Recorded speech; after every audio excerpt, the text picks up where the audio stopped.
All right. Is it? Yeah, no, there it is. I see it lit up. Cool. I guess I'll start because it is 1 minute after time, I guess. So this is the end of the sessions for Drupal Camp, unless you want to jet out of here and go to another session, but that's okay. Let's see. I just it's the end of the couple days here, and it's probably been, at least for me, it's been a little tiring. Maybe because I drank too much beer last night, but who knows? But I just wanted to talk about internet security, and I'm not going to get into this whole ball of wax of how should your company do internet security. That's a whole other issue. You should probably hire some IT folks to do that. But what I'm really talking about is your personal internet security. So this is really not about front-end, back-end development or anything like that.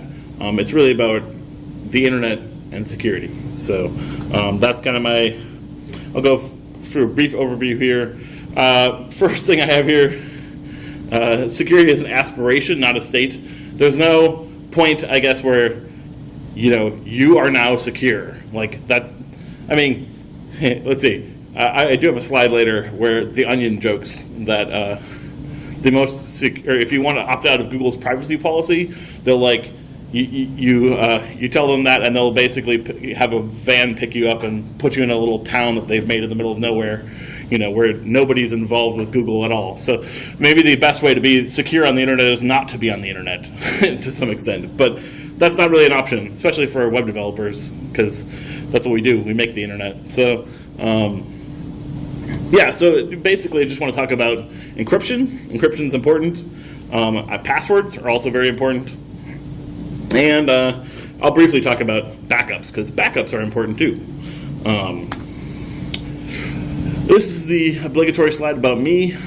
It doesn't have a cool Inception photo like Dwayne's does, but I've been a PHP developer for a number of years. When I was 11 years old, my parents got a computer, and I just started goofing around with it. And back in the day, it was a little harder to figure out how to fix something when you made the computer not work anymore, because there was no internet. But somehow I managed to get through that. But you can comment to me on Twitter or visit my blog for really old posts. I also work at August Ash. We do design, development, internet marketing, that kind of thing. So first we're going to talk about what is encryption. Because,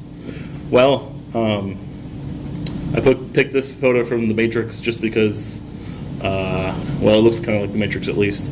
But because to me that looks like nothing, but apparently to Neo and his friends that looks like something, maybe, I don't know. And that's kind of a analogy for encryption. So the first, actually, this slide, to set the base for encryption, we're going to really talk about a little bit of how the internet works. And basically, when you're using the internet, you're basically sending little bits of data from your computer to another computer. And to get from that, or to get those bits of data from one computer to another, they actually go through a bunch of computers or network routers or some sort of computer-like device. So for example, I suppose if I send some information to the TC Drupal website, later I'll probably upload my slides there. Kevin will upload a video. It actually goes from my computer right here to probably a St. Thomas access point, University of St. Thomas access point right up here somewhere in the ceiling, and then it goes to a server somewhere in one of these buildings at St. Thomas, and then it goes to CenturyLink or Comcast or some internet provider. It probably then actually goes to a big router out in Chicago somewhere, and then it goes over to the West Coast, and then it probably goes to Pantheon servers probably somewhere. That's probably where it's hosted, I don't know. But, so there are literally dozens of different points that actually do get a copy of the data I'm sending. And if that data is not really encrypted, anybody who has access to that data along the way could actually read that data. And so that's why something like encryption can be helpful, because my analogy here on the slide is kind of it's like sending a message via the postal mail back in the day. You seal an envelope and you put it in a thing, and it goes to 500 different post offices or 20 or something. But unfortunately, unlike a letter, you can't really tell if somebody's actually opened it and looked at what's in your little packet of data. There's no like, hey, somebody opened this and then resealed it or something like that, or taped it up. So it generally probably most likely no one's actually reading that stuff, because there's so much data coming through all these different access points and stuff. No one's actually bothering to go, hey, oh look, I got this one thing from Dan, and I wonder what it says. But maybe someone is. You never really know. So yeah, they could maybe read your information. And what encryption really does is basically between me and the end server sets up kind of a secret code that says, that basically kind of encodes that data in such a way that it looks like just kind of random useless information that they can't understand. And that's what we try to do with encryption. There's a couple different ways you could do encryption. One of them is called one-way encryption. And let's see, one-way encryption. It usually is some sort of just function where you put in some data and it kind of scrambles that data and it gives you some sort of random piece of data like that. It always gives you like a 64-character random string of stuff. I think if I hit it here, if you change the password from password 1 to password, you get a completely different set of random data. It's just kind of a way to get. The nice thing is that actually this one-way encryption is one way. So literally, if someone has that piece of random data at the bottom, they can't actually figure out what the original thing was. And why would you want to use this? This is often used in something like a password. So on your Drupal website, actually, when you put in a password, it does briefly send the password, in plain text unencrypted, to the server. But then actually what the server does with it is actually, the first time it actually saves it, or it actually uses an encryption algorithm like this and actually saves that random looking thing at the bottom, basically. And so basically there's no way for it to actually, the person who owns your Drupal website, the Drupal website you're looking at, actually has no way to get from that hash at the bottom, that long random looking thing, to your password. And then every time you log in after that, they just do the same process again. So you type in the password, it gets the password, it doesn't actually keep that, it just actually turns that into that thing, that kind of long random looking hash thing, and basically says, is this a match? And if it's not a match, they don't let you in. If it is, then they let you in. So yeah, this is often used for passwords. This is where I look at the slide to make sure I read everything correctly. So that's one-way encryption. And like I said, that's often used for something like passwords. Oh, we're still doing screen things, yeah. All right, and then the next option in just kind of our basic overview of what encryption is, instead of one-way encryption, more of a two-way kind of what they call public-private key encryption.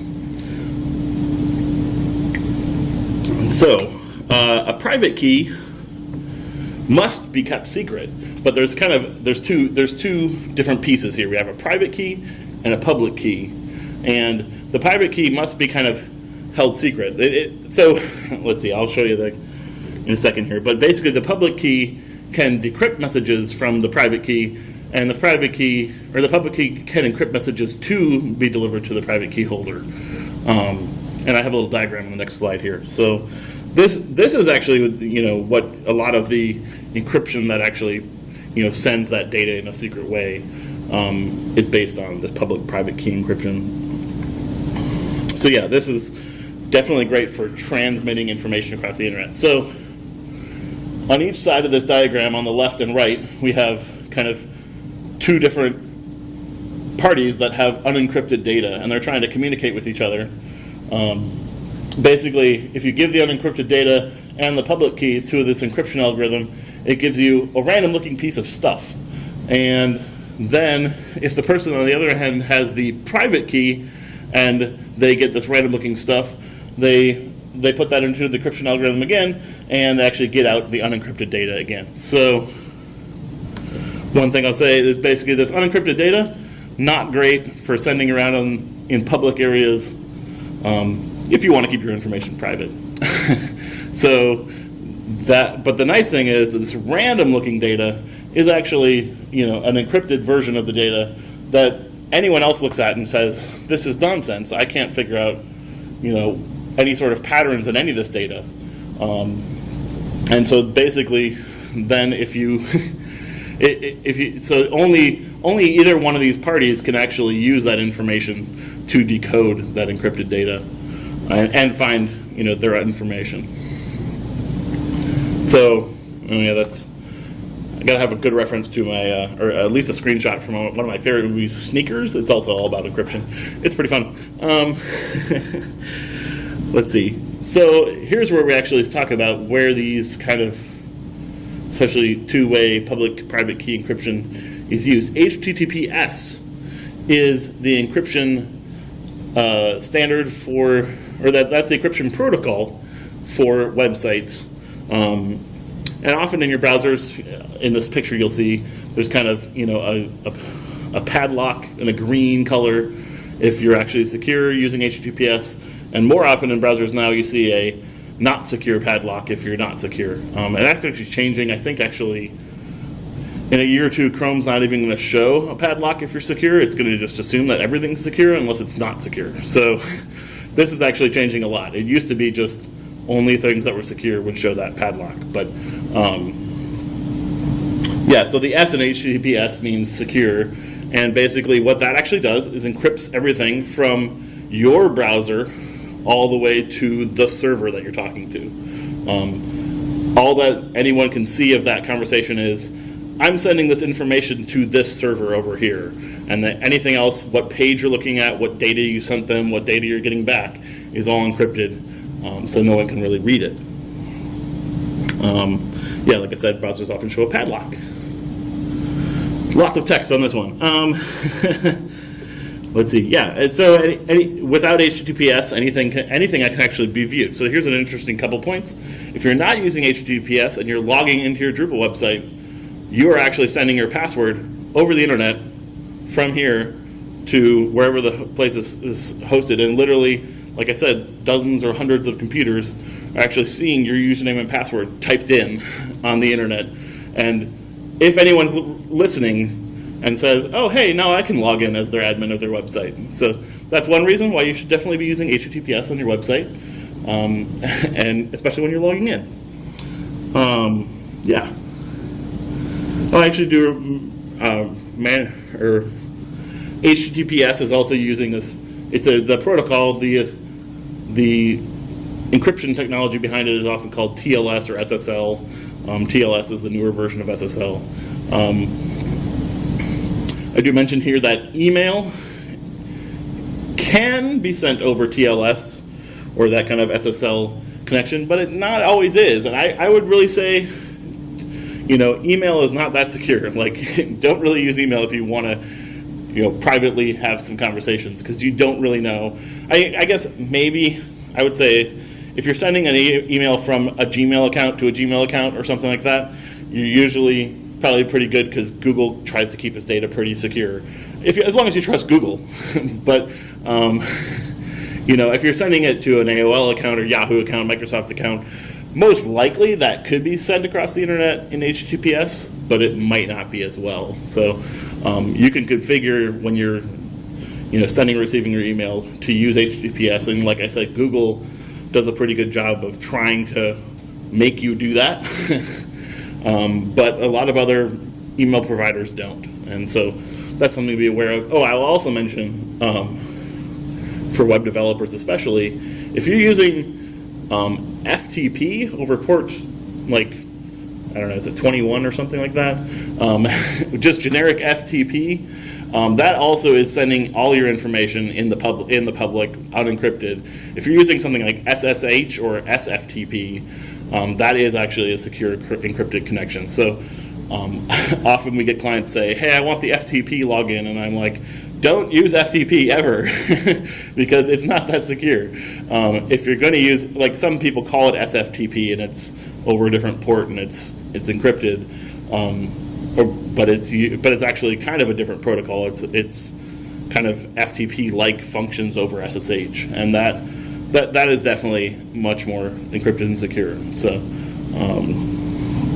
let's see. Yeah, and like I mentioned here too in the last point is, like I said, if your data is not encrypted, it doesn't mean that someone's looking at it, because there's a lot of internet things going on. But it could mean that someone's looking at it, and there's even some, if you're going to be really paranoid, some people say, hey, like the NSA and other groups have kind of, installed information things in some of these internet hubs to actually siphon off some of that data and keep it for them if they want to. And maybe that's happening, maybe it's not. So just another reason you might want to have stuff encrypted. We're going to talk about encryption and Wi-Fi. This is a screenshot I took over at the Mall of America's free Wi-Fi, but if you do it on your iPhone, here even connect to the UST Open, the conference Wi-Fi, it will give you the same message in your Wi-Fi connections screen on your iOS device. It just basically says anything you do on this connection is pretty public. Like basically anyone, if I'm connected to the Wi-Fi right now, but anyone, if I'm sending and receiving data, anyone that can pick up the wireless signal coming from my computer can read what I'm browsing or what I'm sending back and forth, unless it's encrypted by SSL. But again, like, there's a big difference, in my opinion, if you're logging into your unencrypted website at home, on your Comcast or CenturyLink account, and then also logging into your unencrypted website, on the free public Wi-Fi at Starbucks or something like that, because you basically now are trusting that no one in the Starbucks or within radio range of the Starbucks, line of sight from your computer is actually not listening and going, oh, hey, look, that guy just logged into this website with this password. Now I can get in whenever I want to too. So that's something to keep in mind. Wireless internet, yeah, publicly sending data. Let's see, what required password? Yeah, and so, I'm kind of hand waving a little bit, like, basically, yeah, the other thing is, like, so, like I said, these examples are ones where they don't require any sort of password to log into the Wi-Fi. If the Wi-Fi has a password, technically, if it has that lock there, it means it has a password. But if it has a password and it's using the latest encryption, WPA2, then it is actually encrypting your data between, as well as any browser encryption, it's encrypting your data between your computer and the access point. So another reason maybe not to use Wi-Fi access points that don't have any passwords. If they do have a password, they're more secure, then doesn't mean they're completely secure either. So one other way to get around that, is not to use Wi-Fi as much and use a cellular connection or something. But that also costs more usually, and then you just change your trust from whoever the internet provider is here to your cell phone company. But let's see, that's encryption, and another big part we're going to talk about is passwords. I don't really mention this at all, but this is one of the more common passwords. 1, 2, 3, 4, 5, 6.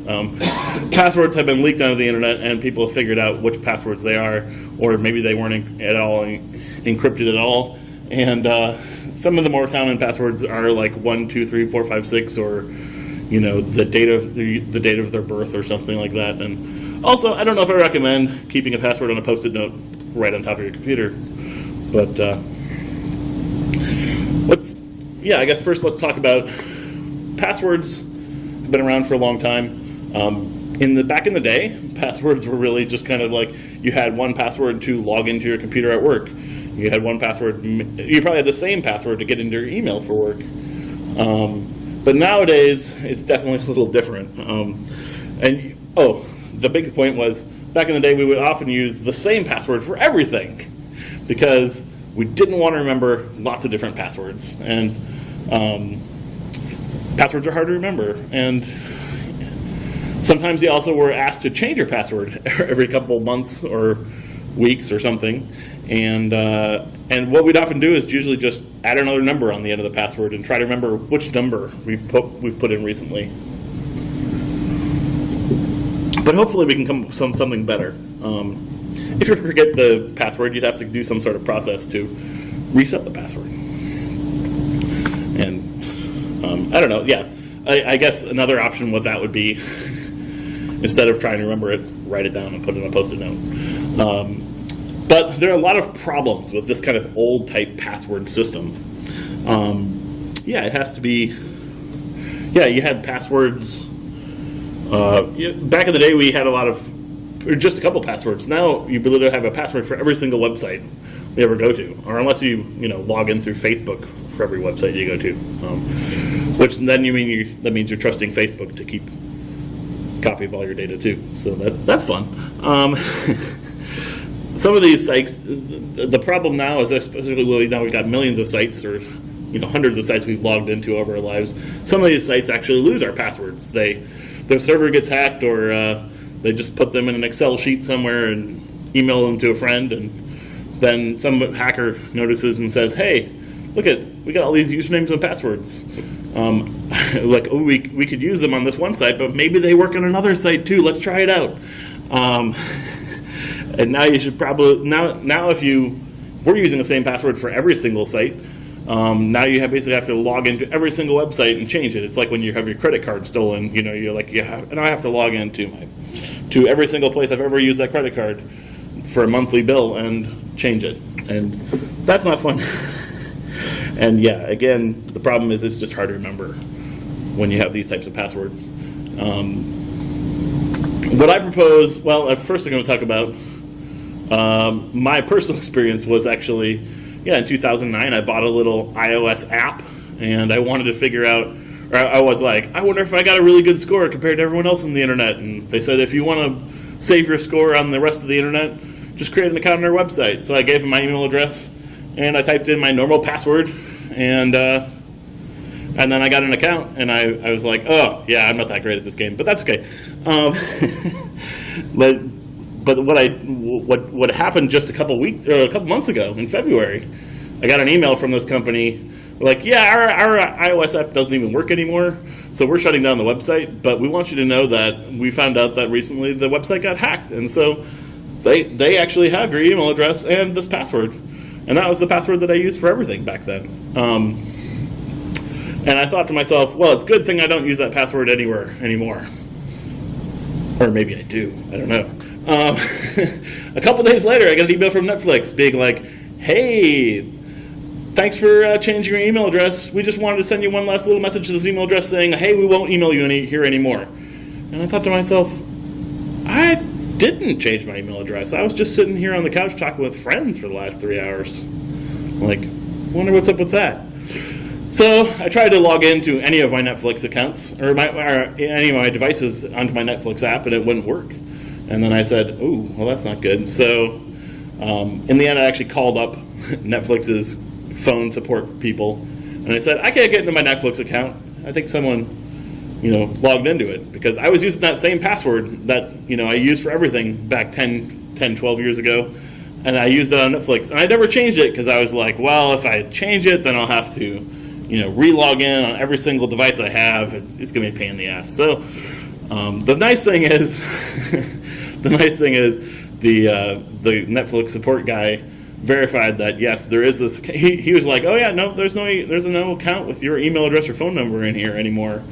So I don't know what you're talking about. But I was like, well, but I'm still paying for something. And he's like, oh yeah, your credit card. He verified my credit card information, and he's like, oh yeah, your credit card is still being charged on this account that now has some other email address and a phone number in Peru. And I'm like, oh. Yeah, I'd like to be able to use that again. So he set it back to my email address, and then I got to put my own password back, or new password in that's longer and random. But, I was like, I hope they don't do anything bad with it. And he's like, all they can do is watch movies and TV with your Netflix account. I'm like, oh yeah, that's a good point. It's not like my email address, or, like my email account, or, my Apple account. And that's another thing that, like, people have had horror stories of somebody gets into their Apple account and actually, from their website, actually, like, remotely triggers, like, wiping of their iOS or Mac devices, and so then they're like, yeah, I'm locked out of my account and I can't get it back, and they actually just remotely wiped online computers. So that would not be good, and that's what we want to try to stop from happening here. But let's see. Oh yeah, so just a little bit of recap of what we learned from this kind of experience. And yeah, you give your password to a company. They might or might not encrypt that information. You never really know. There is good ways to do it, and actually Drupal does it pretty good. But as far as encrypting the passwords and making them so that you can still log in with that password, but you can't really easily get the password information. But yeah, and most companies, if you give them a password, they'll try to keep it secret and keep it safe. But sooner or later, somebody's going to hack it, or somehow it might get out, and that's another problem that we can't really, we just have to deal with. That's the nature of living on the internet. Yeah, like I said, thankfully it was just my Netflix account that I had that password still being used. If it was my Gmail account or my Amazon account or my Apple account, that probably would be a lot worse. Here's another little aside. Has your data leaked? You can go to haveibeen.pwned.com. Have I been pwned? It's kind of a hacker term for being hacked, basically. And if you put your email address in there, they don't show you any more useful information right there, but they will give you. I put my email address in there, and I got a list of there's at least 11 or 12 different security breaches in the last 5 or 6 years. They kind of just get a lot of this information from these public hack sites, and they just index it by email address. Even last week, actually, the website ticketfly.com, if you buy lots of show tickets or tickets for concerts on the internet, you probably have an account there. That one got hacked, and so it said, yeah, your email address was in that Ticketfly database, and so they might have some more information about you. Most likely, because they have spam email addresses and all kinds of things, most likely your email address is in there, and in many cases, if your email address is in there, some of your passwords are also probably in this, in these data stores that are public on hacker websites on the internet. So that's kind of a fun way to see, is my data out there too? And like I said, I think it probably is. Let's see. Here's my solution for passwords, or at least a better way to do it. And actually, the last point here mentions that now most of these recommendations are actually the National Institute of Standards and Technologies, the government organization for standards, actually recommends, as of last year, that you use these types of passwords, which is a random alphanumeric and even special characters thing that's maybe even 20, 30 characters long, and would be unique for each site or service. The government actually recommends not anymore that you don't recommend people change them every couple weeks or months, because if it's a good long random password, there's not really a reason to do that. Back in the day when people usually use something that they can easily remember, it was usually a couple words or a couple words and a number, and that was a lot easier to kind of guess after a couple weeks or months, and so that's why they recommended you should change them from time to time. But the other part of this, using long random passwords, is you can't remember them. Maybe that's a good thing. Maybe that is. So what we recommend using for that is something called a password manager program. Basically, you don't want to be able to remember all these passwords, and maybe that's a good thing. So you just have a computer program remember them for you. So a password manager is kind of an encrypted vault of a whole bunch of passwords, and then you basically just create one account in this password manager program where you just have to remember that one password. Maybe make it, not just, your last name and your birth date, because that would still be easy for someone to get in there. But maybe make it something long, somewhat random, have a couple letters and numbers in there, and just remember that one password, and then you can get into your password manager where you have a different password for each website, a different, it's all really long, kind of random looking numbers and letters. And another option we'll talk about later too is multiple factors. So yeah, so we'll talk about what that is, but you could also use that to help protect your password manager account. Some of the most popular password managers and the best ones, I would say, I use personally LastPass.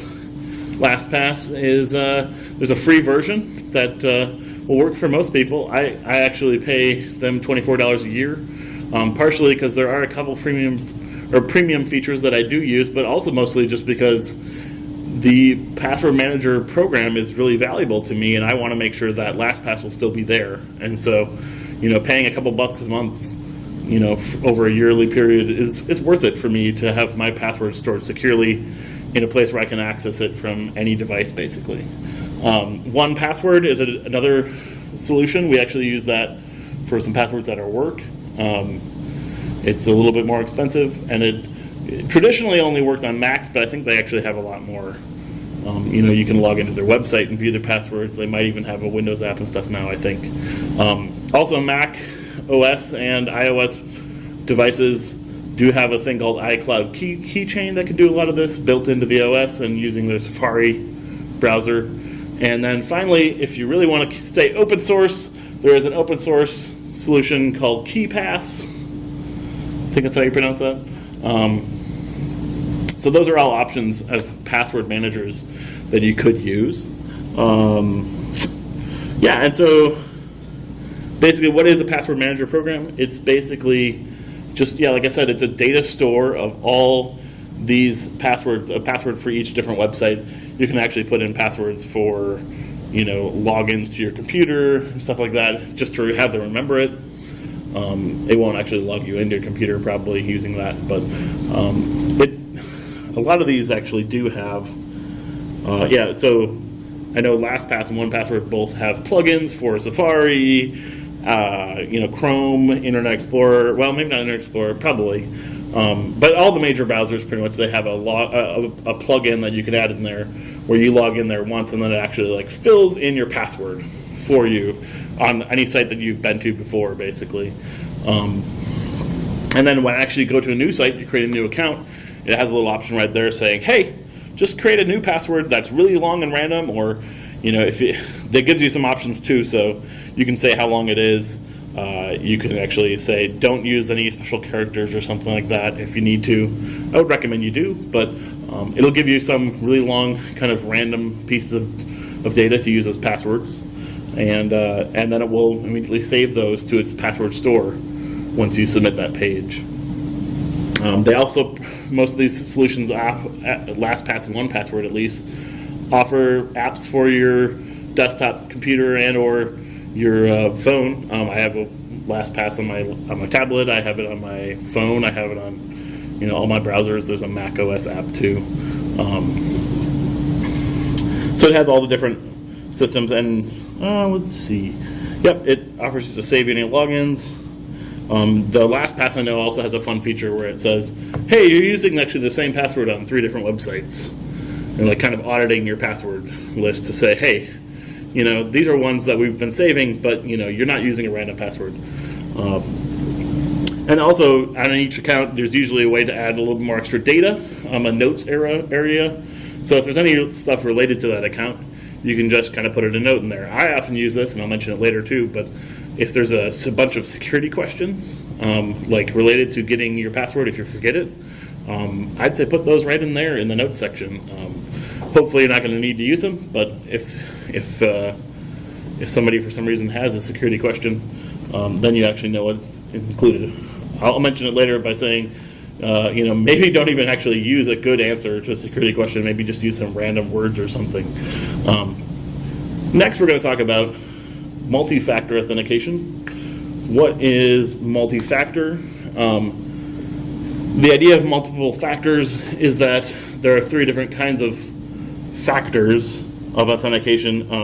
Most of the ones that we use is often something which is a password or a PIN code, an access code. That's something you have in your brain, right? Sometimes another factor is something you have. For example, I have on my keychain here this little USB device. It's called a YubiKey, and I basically have to plug this into a computer in order to access my LastPass as well as type in a password.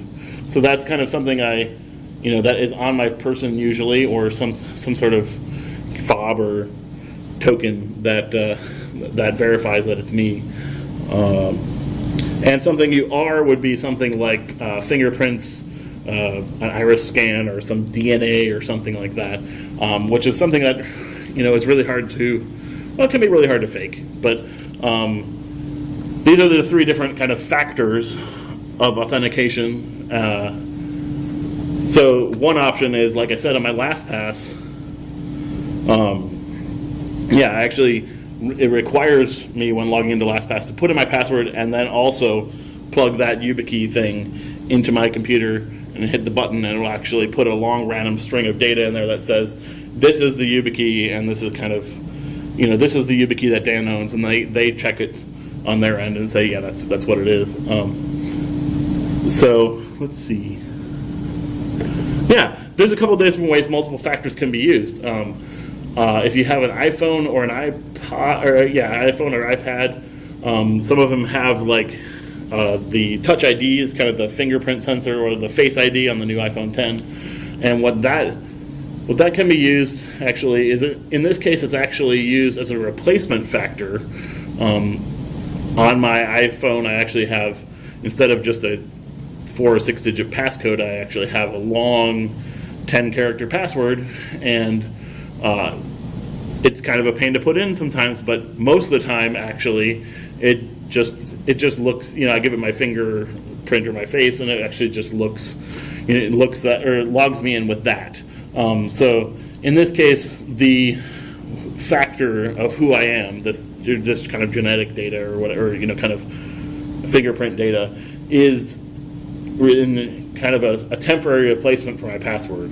One reason that it's maybe not used as completely verifying that who I am and replacing the password is for some legal reasons, actually, like the government or a judge or something could force you to actually give your fingerprint or take a picture of you and use that, or kind of use that system to unlock things. So most of these companies say, what's more protected is actually what's in my brain, this password. Like, I don't have to give that to you if you are trying to force me to. And so that's a better long-term system is actually to use the password. So that's why when you start your phone up, or after you haven't used it a bunch, or really for hours and hours, or if you have not, if it tried to put your fingerprint on there a bunch of times and it didn't work, then it asks you for your password. The other option, like I said, is for LastPass. I actually have to put both my password and this little token in. So there's a couple different ways to use multiple factors. Also, one that doesn't count as multiple factors exactly, but can be helpful, is two-step verification. That I use on my Google account is I put in a password, and then after that it says, hey, we texted you a code, or you have to open up your Google Authenticator app, and you'll see a code on the screen. You just have to type that in for us. And what that does is technically that is something that I also know, because it's not something that I have on my person or something, but it is kind of it's kind of complicated, because I think it is also it's kind of tied to that device that you have, that phone on you. So it is kind of something or kind of something you have with you, but it's mostly actually something you know. But the nice thing is basically is like, you said, hey, I want to log in, I give you a password, but then it also says, you should also have this thing nearby, and we're going to send that thing a message, and you have to verify that you got that by typing in a code.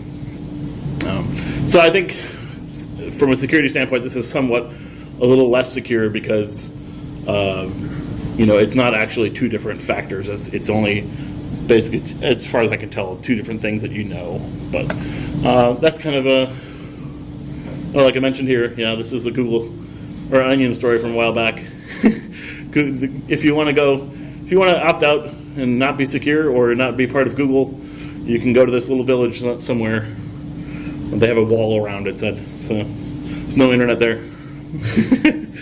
That's maybe one way to be secure. And this actually gets to what I was talking about with those different factors. Some issues with phone numbers. If you're actually getting SMS as your kind of like two-step verification, there can be issues with that.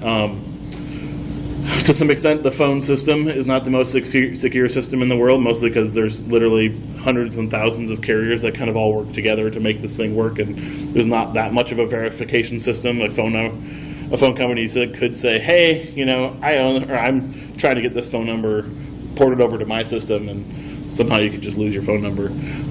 Hopefully that doesn't happen, but and there's also the other thing that can happen is sometimes, I've heard stories on the internet or heard even recordings of somebody calls up, their Verizon person and says, hey, my husband, has a problem with his phone. I can't really get it working. We can't really get it working. Can you just actually set it to this other phone? And it turns out, that this actually wasn't this person's wife, but she was impersonating that person and even had a baby crying in the background. But and kind of gave a sob story to the customer service person, and he actually did it for him, even though they probably shouldn't have. So, I mean, basically, hopefully, the customer service people at these companies you're trusting are not going to be able to be coerced into doing, whatever they want for anybody. But that can be a problem too. What more often we recommend, I think what I would recommend is not to actually have it send you an SMS, but use some of these other tools like the Google Authenticator app. And basically try to find out, or try to get it to send you another code a different way. I mean, and there's also options most of these services like Google, Twitter, Facebook, they have an option where they're like, you could set up the one device. I have this set up for my Google, Twitter, and Facebook. Is it knows the main phone? My main phone. I'm usually logged into Google, Twitter, and Facebook. If I log into it from anywhere else, it actually sends a little message to just that phone saying, here's a code, type that in. And it does that just over the internet and not over the cell phone. I mean, it does it over the cell phone network, but it's not through the SMS texting system. It's not tied to my number. It's just tied to this ID that I already have for my phone. Let's see. And then, the hard part about doing this is when you actually change your phone, you need to remember to actually, before you wipe that phone away, the old phone, make sure you have it set up correctly on the new phone. So I almost had a problem with that where I forgot that I have the Google Authenticator set up for my GitHub account, and I almost kind of locked myself out of my GitHub account because the next time I logged into GitHub, it's like, you have to enter a code, and I'm like, I don't have that phone anymore, and it's not set up on my new phone. So make sure you basically, when you take your old phone, log into the account and say, hey, I want to add another new phone that I can use to authenticate with this. And that can be a little bit of a process, but that's one way to stay secure. So another issue, when you have passwords that are not easy to remember, is then actually the main security problem, like I said, can be some people trying to get, someone malicious trying to actually get access to your password other ways. And an easy way to do that may be actually just to answer the recovery questions. So often websites ask you, can you tell us your mother's maiden name, or the city you were born in, or these kind of things. And if you actually give them that information, that can be helpful for you or anyone who can find that information to get into your account. What I would recommend for this actually is, like I said before, is actually probably put what I've been doing recently is using a random word generator type thing on the internet to just have 3 or 4 common words and put that in as the answer to the question, to a random question. So you actually, in my password manager, I say in the notes section, the question is, what is your mother's maiden name? And the answer is, I don't know, I pick just 4 random words. So, color, 5, I don't know, password, I don't know. It's better when you actually pick random words on the internet because it actually comes up with some weird dictionary words. You're like, I don't use that word very often. You could actually just put a long random string of text in there, but often, if it's any sort of account where you actually would talk to the customer service person on the phone, they're going to ask you what that password recovery answer is, and then you're going to have to say, well, it's capital N, 0, tilde, 3, and then, and then do that for another 20 characters, and they'll be like, why is it so complicated? Well, you can give them an answer like, well, because if I actually just put my mother's maiden name in there, somebody could probably figure that out. I mean, they'd have to do a bit of research, but, maybe look up some birth records or something. I don't know. Although, yeah, there are some other fun stuff where on the internet people are like, your rapper name is your mother's maiden name plus, the year you were born. And if you, share that with all your friends, now they all know what your mother's maiden name and the year you were born is. So, or something like that. I don't know. Like, sometimes people are just trying to get random information about you on the internet. Hopefully you don't provide it for them. But we're almost coming to the end here. And, so I'm going to talk a little bit just briefly about, I kind of referenced this throughout the talk, but basically I'm just talking about trust versus security. What I mean by that is basically to be, even when you're going to be secure, you have to trust some people. And so who do you have to trust? Well, I mean, you can trust a lot of different people that they're going to keep your data safe and secure, but you at least have to kind of trust that, your internet service provider is not doing lots of terrible things with your internet. Unless you want to use some sort of VPN for everything. But then you also have to trust the endpoint of that VPN, pretty much. Your phone company, because you're using your phone all the time and probably not encrypting all the stuff that's coming in and out of your phone. Again, you could probably use a VPN for that too if you want.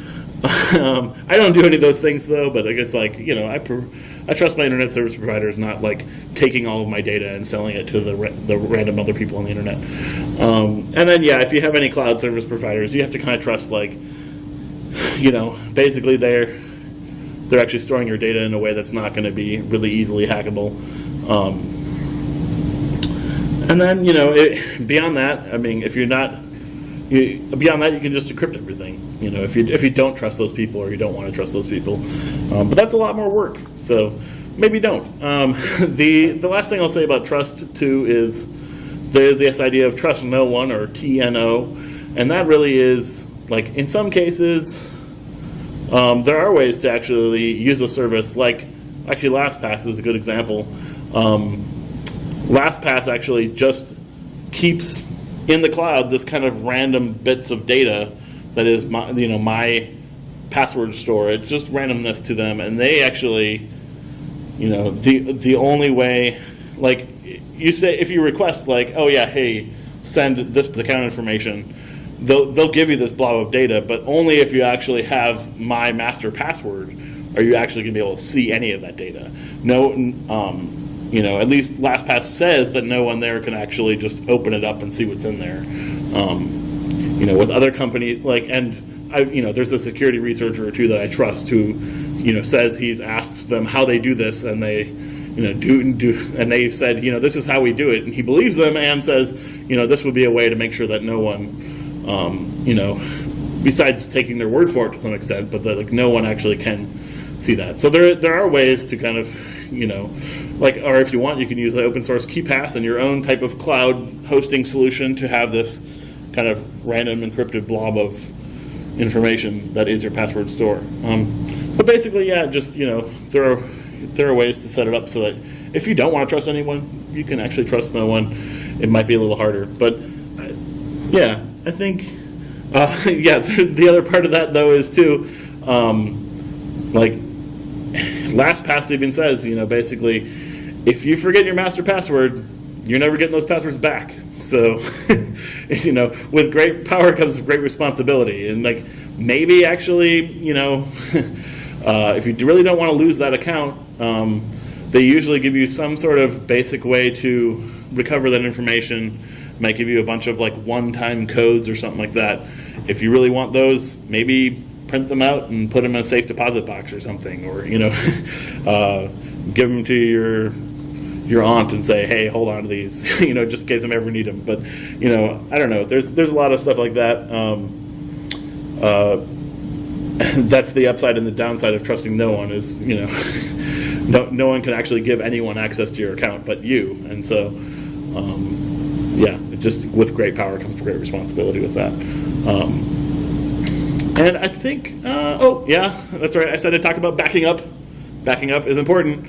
You have all this data that you don't really want to lose, and so I think we can all get better at this. I don't really back up everything either, So, but it should be good. It's very important for your very sensitive, important data that you don't want to lose, have some sort of a plan to back it up. I don't really have any, really great tips for that, but there are lots of backup services out there. I recommend basically, you have maybe it backed up in a couple different places just in case, the worst happens, your house gets destroyed somehow, but at least you have your data in the cloud somewhere or in another location.